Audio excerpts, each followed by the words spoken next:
Welcome to Stager Savvy, insider secrets to stage your home and sell it for more. My name is Stephanie. This is the podcast where we bring you the latest tips, tricks, and expert insights from the world of professional staging. And I'm joined by my friend and fellow staging expert, Kandice. Hi, everyone. We may be competitors in the Denver market, but we believe in abundance and collaboration over competition, and we're here to share our collective knowledge with you. So sit back, relax, and get ready to learn from the experts. This is Stager Savvy.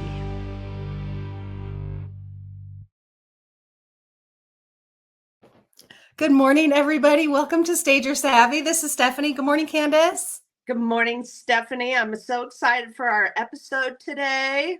Me too. We have special guest with us, you guys. Tammy Hoerner is a realtor in the Colorado market, in the Denver metro market, I guess. And she's here. We're going to talk all things real estate staging and dive into what her special niche is because she has a really special twist on her business. So stay tuned. This one's going to be good. Tammy, welcome. We're excited to have you. Oh, thank you so much. It's a pleasure to be here and an honor. I appreciate both of you so much. Thank you. We're excited. So we're happy you're here. To start, can you share a little bit about your journey into real estate? What drew you into that profession and kind of just your story? Tell us all about you and your story. So about 6 years ago, I was on the downhill side of navigating exposure to toxic mold. And in my previous career, I was in integrative nutrition and was a holistic health coach. And I had an incredible business that was international on this wonderful virtual platform that we all have. And I was a student mentor for the Institute for Integrative Nutrition. I did that for 9 years for them. And I was working a lot of hours and I was so passionate about my work and loved getting to meet people from all over the planet. And the molds took me off my feet. It absolutely made me horribly ill. Oh. And so I was kind of pushed to make a change, which I think we all end up going through at some point in time. And, just being very indecisive, real estate is a very different industry on the outside, right? It looks and feels like there's not going to be anything that is the same. And I got lucky. My husband's a general. Where you came from? Yes, from holistic, from holistic nutrition and lifestyle. I thought, what am I going to do from here where I'm not caring for other people to the dynamic that I couldn't care for myself? I just didn't have enough balance. And so I was really digging. And my husband, we were just on the front end of building this house that I'm in right now. And the intention originally was to sell it. And so I thought, well, what if this was something that just kept bumbling up, through conversation? What if I sold it? What if I did real estate? And after many conversations around it and, outside view of availability and being in control and all of those things, we kind of navigated some of those discussions and decided maybe it would be worth a try. And what's come since then has just been amazing, magical, inspiring, empowering. It's what you can do with coaching and learning to serve and support people in such a deep way. Bringing that into real estate has completely given me something unique and empowering my clients from that space. So I've been doing this. It'll be 5 years in January. I'm so glad I came over. Yeah. Nice. And how is that 5 years? What's that ride been like? It's been really fun. I started just before COVID, literally months before COVID. My son had COVID on his birthday, which is December 30th. And I joined my first brokerage the following week. And we had no idea that that's what he had, of course, but he was doing Taekwondo. We were traveling a lot and he picked it up in the airport somewhere. So we went in, and the first couple of months, it was just like light information. They weren't really shutting things down. It was just like, there's this weird thing going around.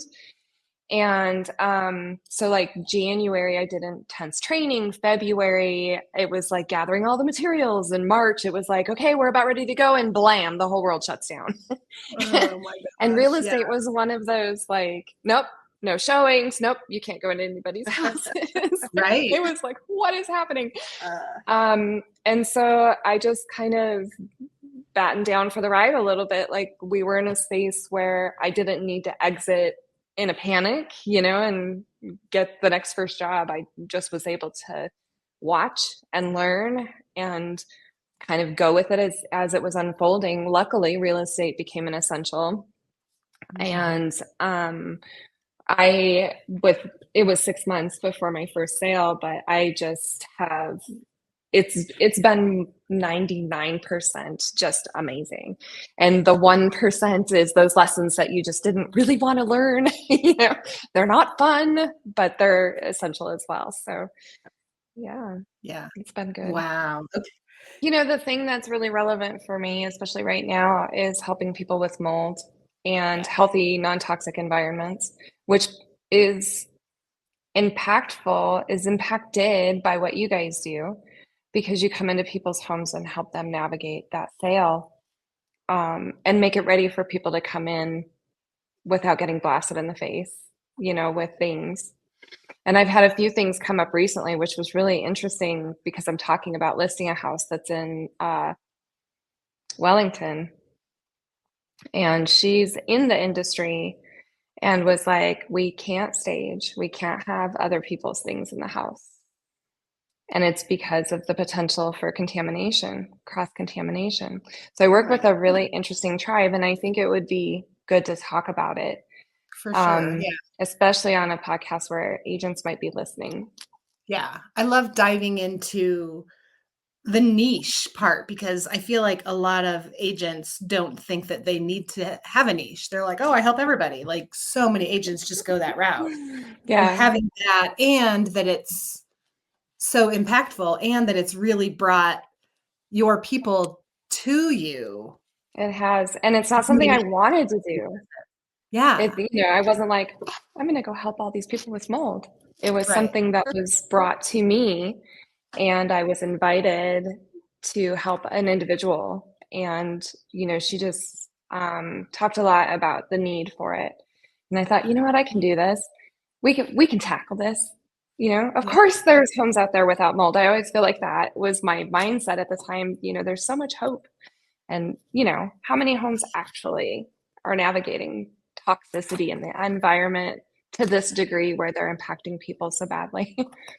And so then what will happen in that house? Are you guys mediating the mold before it gets listed, or? Oh, the one, you mean the person that I'm working with?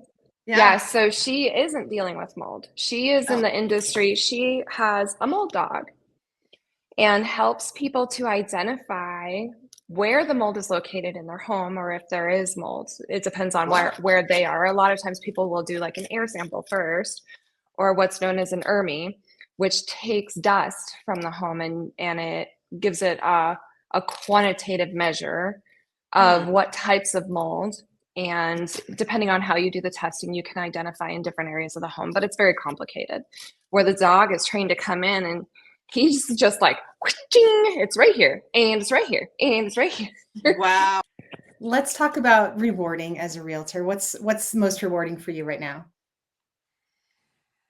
The best thing is when there's two parts to it. One is when I get to share with a client that we've overcome an obstacle, whatever the obstacle is, the excitement and sense of accomplishment and celebration that comes from that.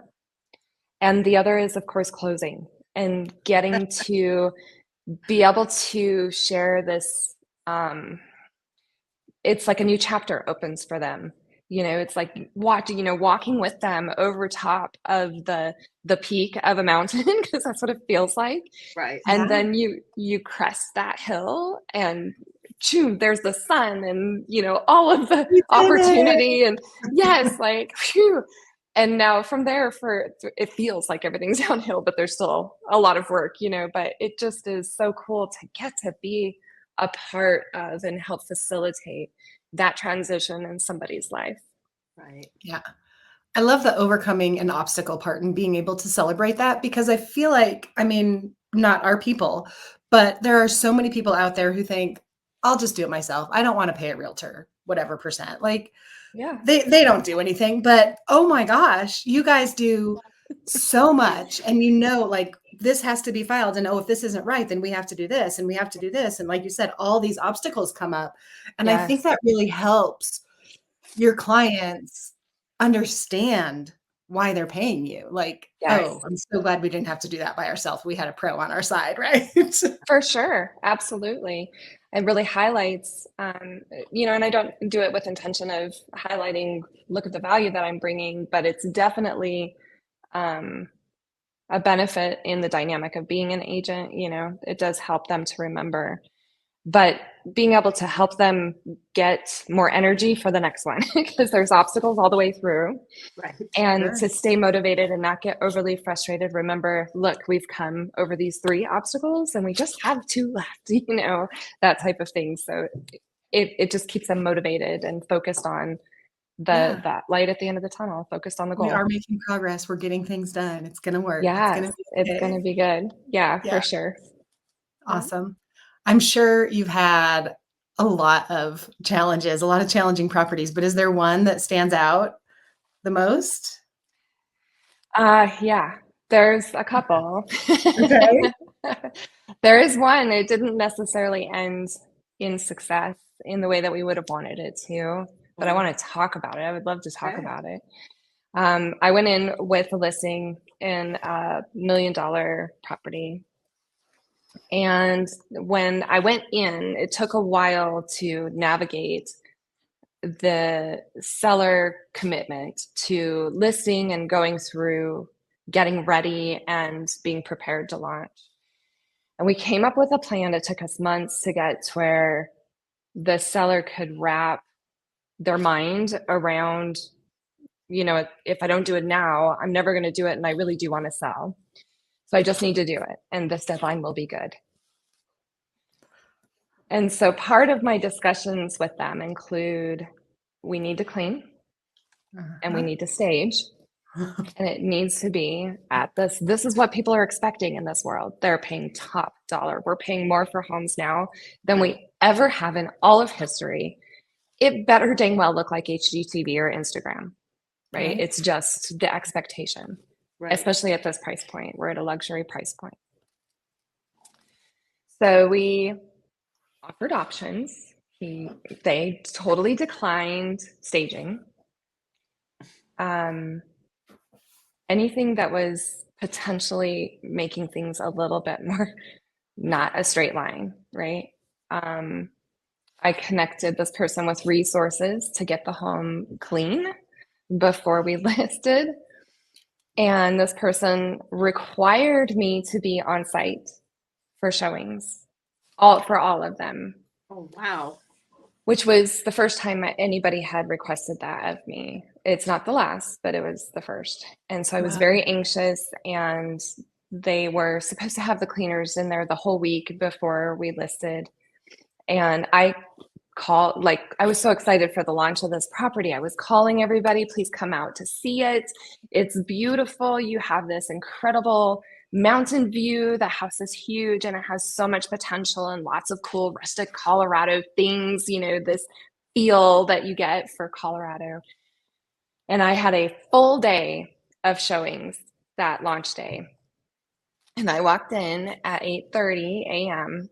and it looked awful. It was filthy.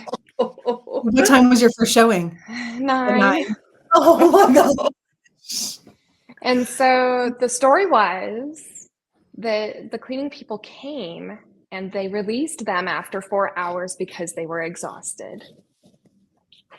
So I spent the day with agents who were so mad at the status of the home, slamming doors, yelling at the top of their voice from the other side of the home.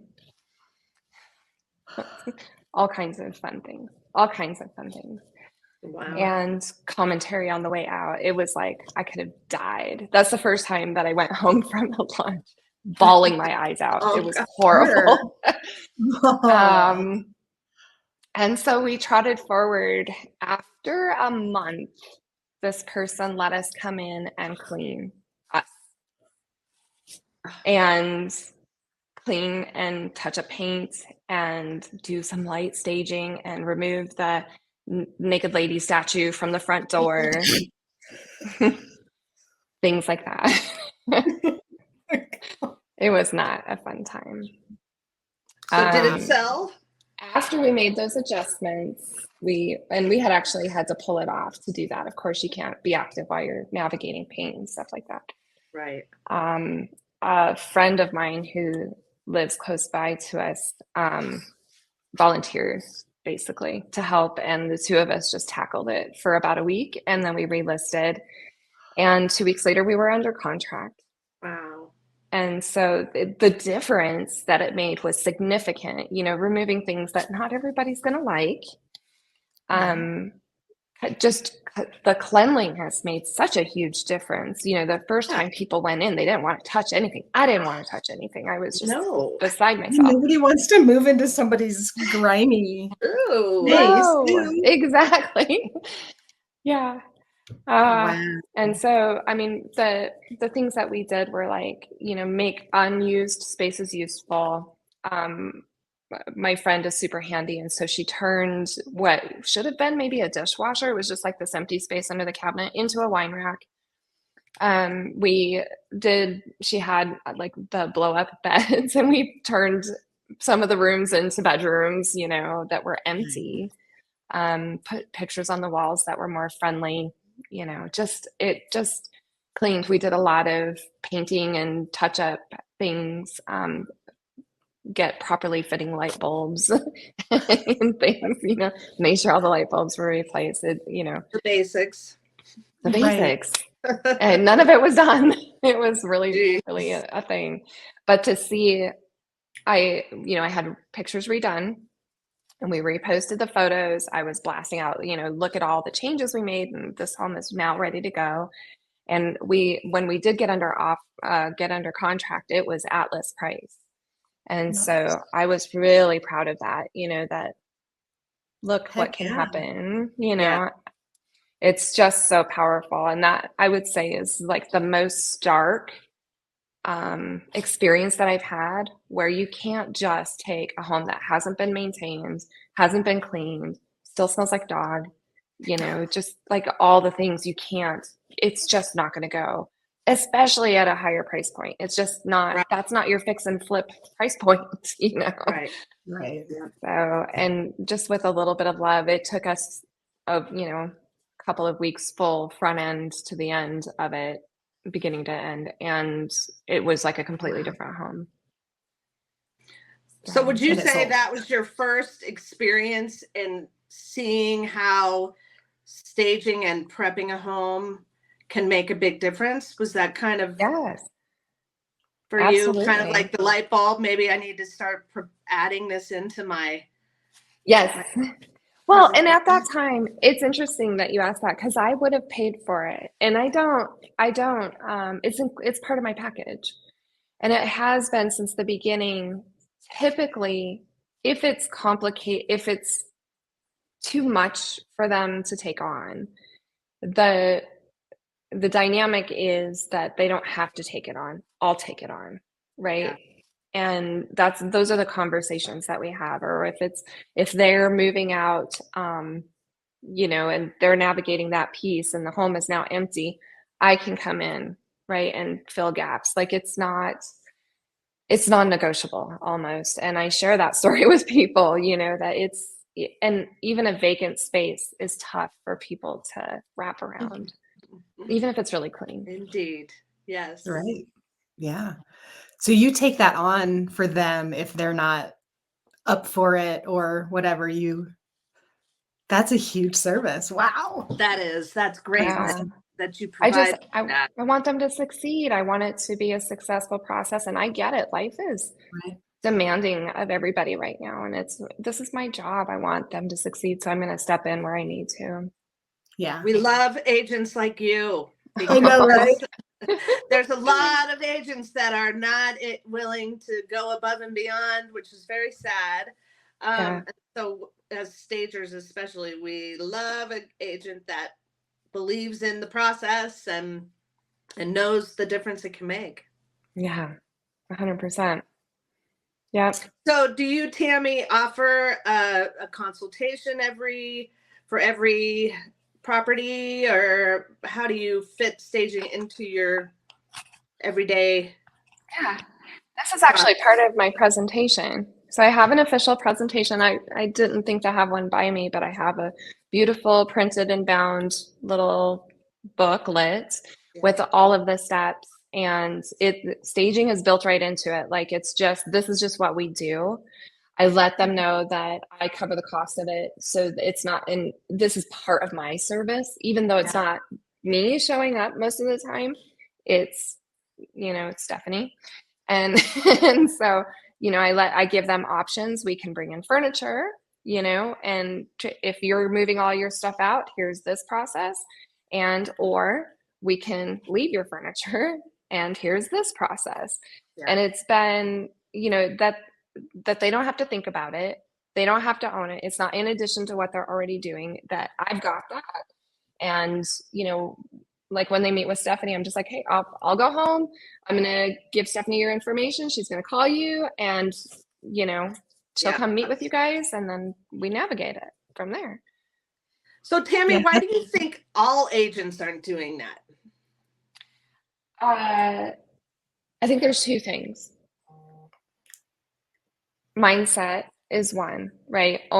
Owning your client's experience, right? And realizing that this is a part of, my perspective is this is a part of my client's experience, and I'm introducing it as part of their success protocol, right? The mindset around what we own. And maybe the other side would be just that they don't understand what they are really, not just in service, but what is their role as a part of it. There's fear or a lack of understanding of really how easy it can be to bring it in. Right. Mm-hmm. Yeah, Stephanie and I have always said every agent should be providing a listing consultation or a staging consultation. And it's amazing how many people skip that step, and then they list, and then they don't have success, and then after the fact they're trying to bring us in, and it's like, this is backwards. Yeah, it shouldn't be reactive, it should be proactive. Exactly. It should be. And I don't necessarily have a separate staging consultation, and maybe that's part of the dynamic. Is it's not separate, it is part of my consultation, right? And so this is included with my service. These are the ways that these people can work. What is your choice? Mm-hmm. I will contact them after we're done here today and get it scheduled, or put you two in touch with each other to get it scheduled. And then, it's just not something I present with really like, you don't want that? Do you want this or no? That's not the question. The question is, which one do you want? That's right. And I think that's the kicker right there. Like, that's the key. Like, agents need to have that confidence to know that, like, this is important and this is something that is going to matter in the sale of your home. Like, you need this. And like, all of my listings are going to be staged, because also it becomes part of your brand and part of who you are and part of how you're presenting your properties. Mm-hmm. So it's a reflection of you and your business also. Mm-hmm. Yeah. So yeah, I feel like, I mean, all agents need staging, but really all agents need staging. Yeah. And yeah, absolutely. It improves the value that I bring. I get a lot of agents that say, oh, it's a nice house, it shows well. Right. And I'm always think like, that's good enough. Well, it still doesn't hurt to have the stager come in, and generally we can always find some things that they can do to improve. Yeah, for sure. There's always a way to make it better so that it hopefully will sell faster. Yeah, for sure. I had a home, it was one of my first listings. Her home was immaculate, and very well put together. Everything matched and everything was sized perfectly, and it was just really put together really well. And I used to attend the staging consultations with Stephanie, in part just to learn, what did she do and how is she connecting with the client, and and I just remember kind of sitting aside and just watching, and the pieces that she identified were just like not big things, right? But like the things that were like, how were the pillows on the couch? How was the couch sitting in the room? Lemons in a container on the counter, which is, it's not complicated, but it added so much color. It just, these things it just made a huge difference. Yeah, the cherry on top is what I would say. And those are the fun ones, because we do get to play with the little details, right, Candice? Like, let's just make it better. Those are so much fun, I think. Yeah. So, Tammy, how did you connect with Stephanie? Oh gosh. How did we connect? Networking. We're both part of a Colorado Women's Club networking group, and Stephanie showed up. And now we both run it. So yeah, that's how we met. Awesome. I'm quite sure. Facebook probably, which would have been how you heard about it. Right. Yeah. I don't know how many buyers you work with, but have you seen yourself where you've gone into a house that's vacant or unstaged or whatever, and get the reaction from your buyers versus the reaction when they walk into a staged home? Ooh, good question. There's a couple of pieces to that play a big role in my client's experience. Yes. When my buyers come into a home, if it's not been staged and it's just like they packed up and just left, typically it's dirty. There are usually weird random smells because it's a vacant home. The air is not moving around in there a lot. And while even if it's very clean and vacant, it's just like, how will our stuff fit in here? It's not inspiring.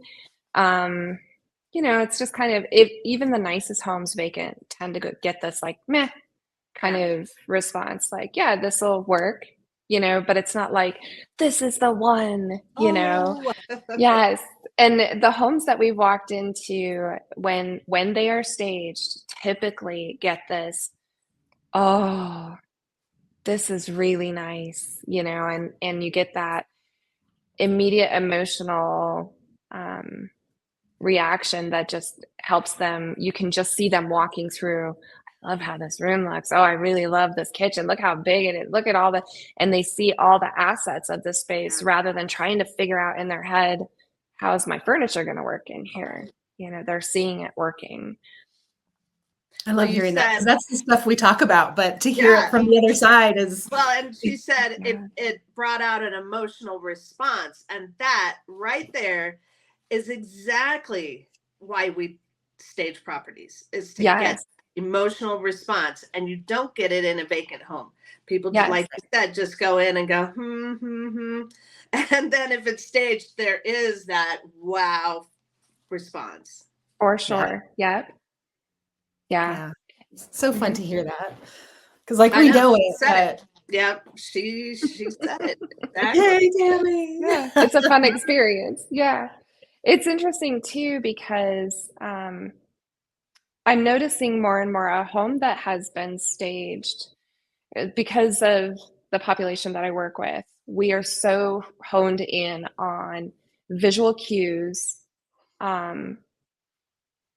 what we're smelling, so environmental aromatherapy, type of things.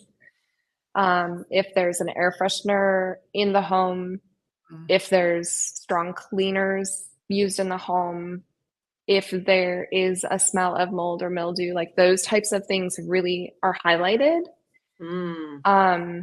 If a home is staged, most often there are not air fresheners. Most often it's been cleaned and has been set up for a little bit. So it's not usually like smelling of really strong cleaners, right?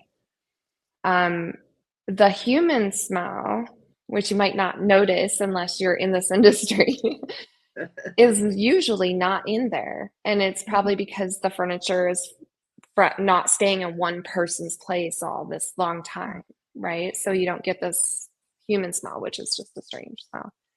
And just somebody's life, life smell. Yeah. We all have it. We all have a smell. But that seems to be neutralized a bit by the change out in furniture, or maybe the extra traffic in the home that you wouldn't necessarily have just by cleaning your house, right? And they're just interesting things. Would you say the best smell in a house is no smell? The best smell is a clean home with no smell. Mm-hmm. Yeah, for sure. Yeah. Natural cleaners, if they're using a scent at all, something that's baked or is an essential oil smell. Mm-hmm. I have people who will have a physical reaction, not just an emotional reaction, to chemicals that are in air fresheners and cleaners. And so depending on what's in there, they can also react to VOCs if the furniture is brand new. If they've just replaced their carpet and we go in there and the VOCs are in the carpet, or if they use a regular paint that's not low VOC, they can react to those. And so when we walk into a home, it can be a production of, before we ever even make the showing, having a conversation with the agent about the status of the home and what's in it, asking a lot of questions. And then when we walk into the home, it's a whole, you're very tuned into your body and what you're smelling, what you're seeing, and the environment of the home. So when a home is staged, it's like magnified experience for my clients. So let's back up a little bit and kind of talk about your clients a little more, because we kind of just jumped into that without the backstory. We're like, who are your clients mostly, and how did you tumble into working with them and that? I mean, you talked a little bit about your background, but go ahead, tell us about how you worked into that. So after the toxic mold exposure, as a part of my own journey, I became part of a support group for that. And when I was first starting to sell homes, I talked a lot about what in that group, things that I was learning as I was learning them around what to look for in a home. And my husband's being a general contractor, seeing things behind the walls from a different perspective a little bit. So I have a pretty broad view of a house when I walk into it. And one of the people in the group invited me to represent them with their home sale and purchase, just from the experience of going through the sickness myself. It helps open you up to see really what these people are navigating. It's the worst thing in the world. I would never, ever wish it on anybody. And more people are navigating it because mold is becoming more prevalent, even in Colorado. And I'm sure most agents have no idea that that's like how to even help somebody or why they need that help. But they chose you because you've been through that, and that totally makes sense. You've been there. Yeah. And it's, I don't necessarily do anything specific different than what any other agent does outside of being compassionate and understanding. We have a strategic plan for testing. And I can, in my background in coaching, this is where I pull from the most, is hold a safe space for them to just kind of download, like, this is the 5th house we've seen that we went under contract, and we're getting these freaking mold tests back and they're all high. And I can't, this sense of hope, it dwindles very quickly. And it's, it's something that we navigate together.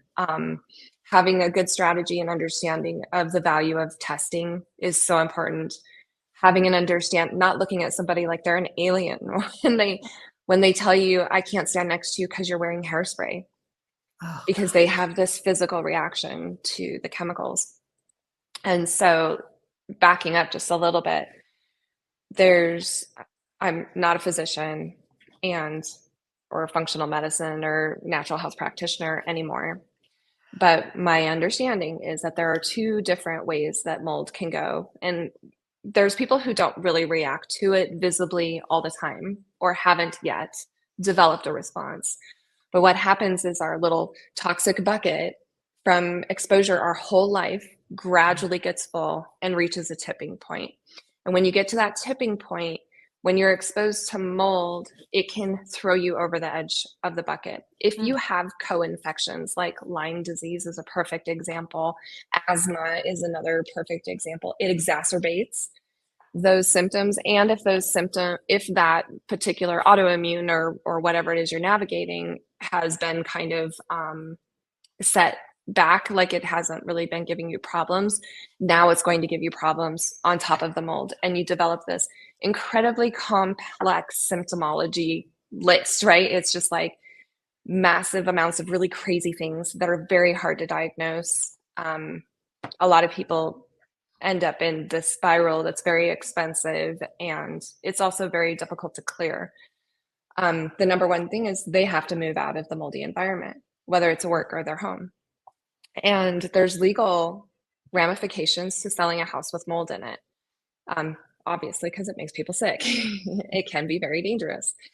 And so, we, through the process of doing real estate through this and having the background that I do and having the sickness that I have this whole kind of view of we have to clarify the legal pieces, and making sure they're connected with a real estate lawyer who can help them with language, help them to understand what their rights are as sellers or buyers. I have a collective of people who work in the industry, from mold dogs to different levels of testing experts to, different people who can help guide them in navigating in different lanes than what I serve. And then navigating the actual purchase and contract dynamic. It's all difficult anyway. And then you add this layer of mold or toxic environment on top of it. And it's extremely overwhelming. It's very time consuming. I can see why a lot of agents wouldn't want to do it because it's emotional and it's, you don't know when you're going to find a house that's healthy. And, you pour a lot into it, but the reward is like, oh my gosh, we did it. She's in a healthy environment, or they're in a healthy environment, and now they get to heal. But that healing, it can start, but you can only go so far if you're still in the toxin. And so helping them to find that, and it's harder than what you would think it is.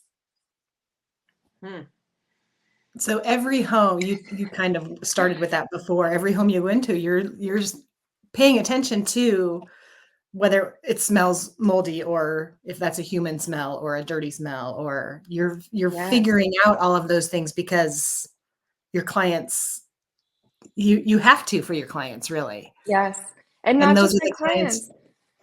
If for I yourself. get re-exposed, multiple times, I could end up back sick. It took me a year to get to where I could get my health wrapped into a dynamic where I could be functional. And it's taken me 5 years to get to the point now where I am better more days than I am sick, And Wow. so when you get exposed, it's, like you emptied the scum off the top of the bucket, and your symptoms start to settle down, but you're still at the tippy top. And so it takes years of just removing those layers and improving your health and removing the toxins from your body, so that you're not so reactive. And 5 years is way better today, but I keep getting re-exposed because so many homes have mold. And it's crazy. It's an insane thing to dive into, but there's a lot more information out there now than there used to be just a year ago or 2 years ago. There's a lot more people who are in the remediation business, and a lot more people in the inspecting, dynamic of it. And that looks like different things, and mold testing, and they have summits out about it now. So, there's a lot of information going around. Tammy, you've given us a whole nother perspective on real estate, buying and selling homes when you start talking about this mold thing. So I think that's been very helpful for our listeners to hear about. And for me, honestly, because I didn't realize it was such a problem. Right. Yeah. I mean, I think you told me one time, like every home has some sort of mold issue. And tell what's the first place, like the first couple of places you look for? Like, I know what you've told me in the past. I'm sure there's more than like. We have some simple ones. Yeah. Yeah. So, every home does have mold. Mold is a natural part of our environment, and we need it to a degree. It helps things decompose and become part of the earth. Like, we are very separated from our natural world today. But this is a natural thing, and you're not going to get away from it completely unless you live in a bubble, right? Mm-hmm. And so when we walk in, of course, first is the olfactory experience. You know, what am I smelling when I first walk in? If we smell it, typically we don a mask, and then we can navigate the rest of the home safely. Wow. The first place is under bathroom and kitchen sinks. And very, very small amounts of water damage can create mold growth. Water that's sitting as just as long as 24 hours, maybe 48 hours, can be the perfect environment for mold to start growing. And so that little leak that you have underneath your sink, get it taken care of. Even more so when you buy your new cabinets, put a silicone mat underneath there and a water alarm, so that if it goes off, you are getting a text. They have them where they text you if you're traveling, and those are pretty cool. Or you can have one that's, you know, it's really loud but it alerts you to the presence of water. Of course, around the water heater is a place you want to look for previous water damage. Typically, it shows up pretty quickly on the floor. Depending on where the water heater is in the home, depends on what you're going to find as a result from it. Corners up around the ceiling, around door frames, windows. We look a lot in windowsills to see if the windows are properly sealed. You're not going to really see mold, but if they're not properly sealed, moisture and condensation will land there, and it can create mold in the cracks around the windows. And it's not always toxic mold. Like, that's one, you know, the biggest thing is the mold itself is very complex and dynamic. Homes are like bodies. They're all unique and individual, and all of these different factors play a role in the health of the home. This is just one thing that we're looking for is this a red flag? And if it is, then we need to get the expert who's in that lane here to clarify that before we move forward. Wow. So good.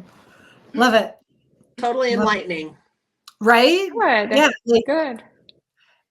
Yeah. Who even knew that was such a big deal? And yeah, it probably, is it the majority of your clients that you work with have some sort of issue? Wow.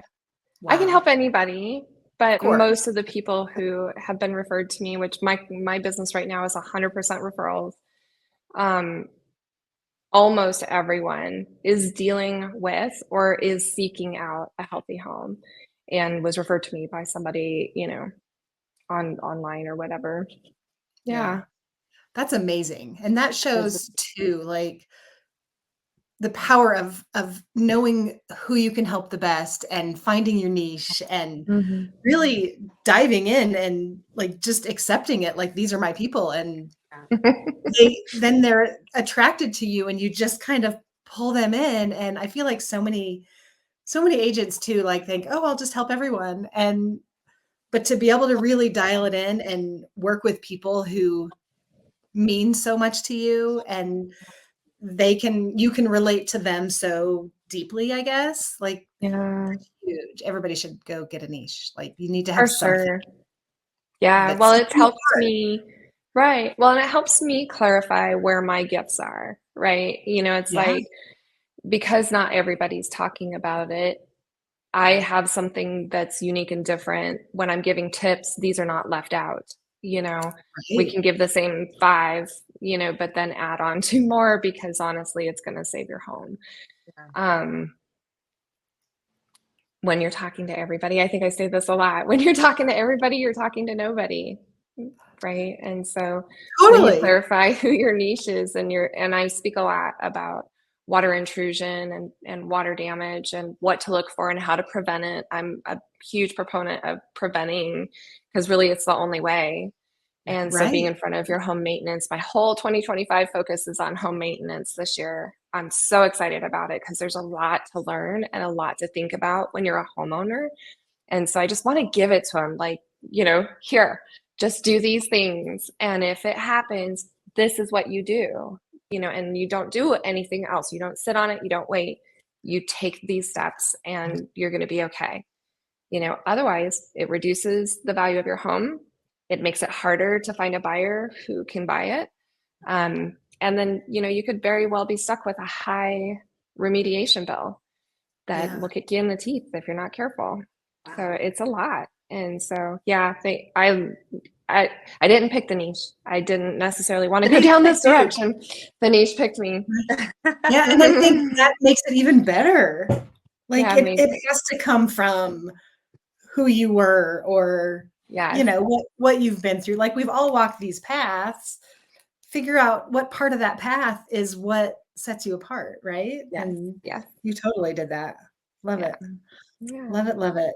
Do you have any final thoughts? Well, I want to ask you guys to, when you think about staging, remember that it's so much more than just the visual pieces, that the experience is so much more than emotional. There's a physical experience that happens.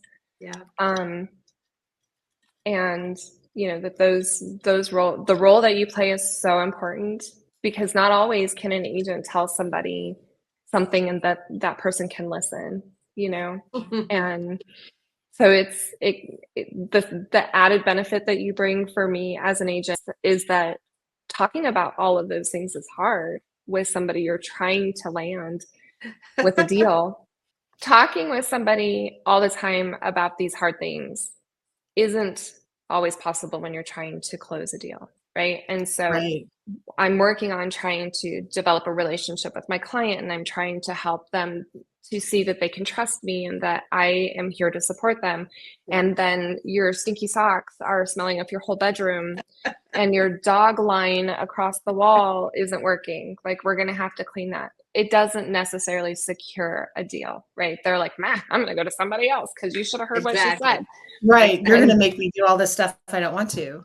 Yes, exactly. Yeah. And so I feel like when you come in, I've already secured that relationship, and then you come in and you help us put language around that's gentle and loving after they've already committed to moving forward. Right. And it's so important. It will help them be successful. And we come in with the why. Yes. Really. Yeah. Because there are reasons behind what we're saying. We're not just telling people to do things, right. We're not just being mean. There is reasoning behind all that. Yes. Yeah. And when they sell their home, they can be so proud of what they've accomplished in partnership with you. Yep. And it will just be astounding. It's an astounding feeling to know that they did that. Right? Totally. And when they see the work that they've done and they've followed, the recommendations or whatever that we give them, and they, gosh, why didn't I do this? How many times do you get that, Kandice? Why didn't I do this 5 years ago? Like, I love my space looks so nice, and it feels so nice, because it's that feeling too. It's not just, it's pretty. Right.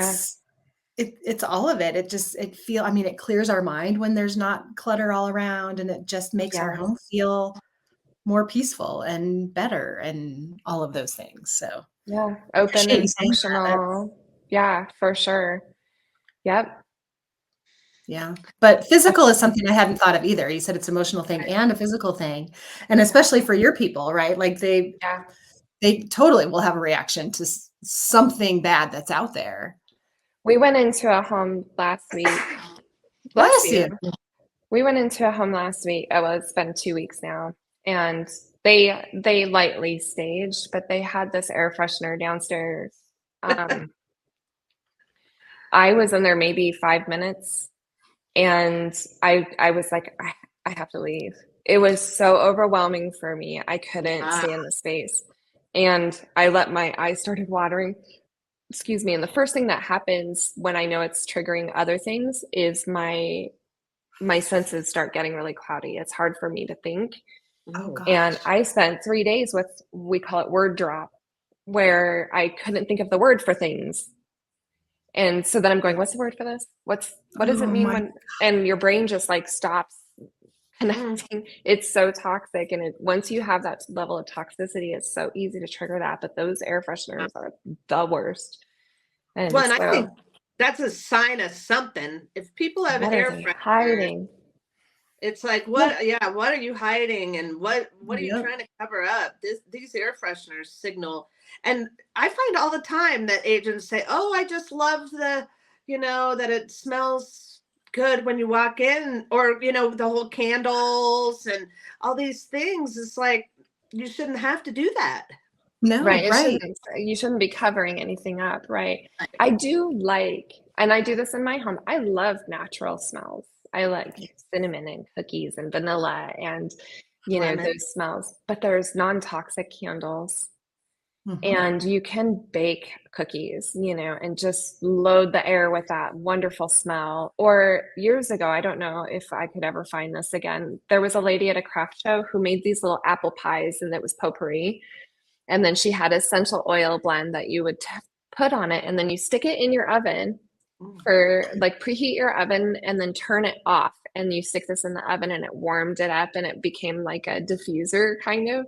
And I just saw somebody posted something like that in one of our stager groups, and it was like more homemade than that. Like, it was just a dish, an oven dish, and they put water and lemons and cinnamon and cloves and whatever, all the things. Totally. And, just make it smell good. That sounds good in my house right now. Right? Yeah. Nice and smelly. Yeah. Mine too. I'm sure mine smells very much like humans, because we've been here a long time.